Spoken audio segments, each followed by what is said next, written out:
यो भिडियो नेपाली सेना सैन्य 2021 साल 12 महिना 2 गते लिखित परीक्षा दिएर बसेका परीक्षार्थीहरुका लागि के तपाईले नेपाली सेना सैन्यको 2021 साल 12 महिना 2 गते नेपाली सेना सैन्यको लिखित परीक्षा दिनु भएको छ र लिखित परीक्षाको नतिजाको प्रतीक्षामा हुनुहुन्छ भने लोकसेवा आयोगले लिखित परीक्षाको नतिजाहरू निकाल्ने क्रम जारी गरेको छ जसलाई तपाईले घरमै बसेर आफ्नै मोबाइलबाट चाहिँ हेर्न सक्नुहुन्छ। आज हामी यो भिडियोमा तपाईले कसरी चाहिँ आफ्नै मोबाइलबाट लिखित परीक्षाको नतिजाहरू हेर्न सक्नुहुन्छ त्यो बारेमा चर्चा गर्नेछौँ। यसका लागि सिम्पली तपाईले आफूसँगै भएको मोबाइलमा रहेको गुगल क्रोममा गएर चाहिँ गुगल क्रोमलाई ओपन गर्नु होला र गुगल क्रोममा गइसकेपछि सर्च बारमा गएर www.psc.gov.np भनेर सर्च गर्नु होला।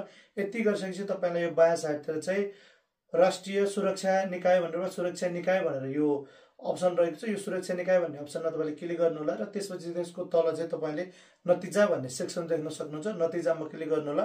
यहाँ तपाईले नेपाली सेना सैन्यको विभिन्न परीक्षा केन्द्रबाट लिएका परीक्षा केन्द्रहरूको नतिजा हेर्न सक्नुहुन्छ। यसमा तपाईले कुन परीक्षा केन्द्रबाट लिखित परीक्षा दिनुभएको त्यसमा क्लिक गरेर तपाईले आफ्नो नतिजा हेर्न सक्नुहुन्छ।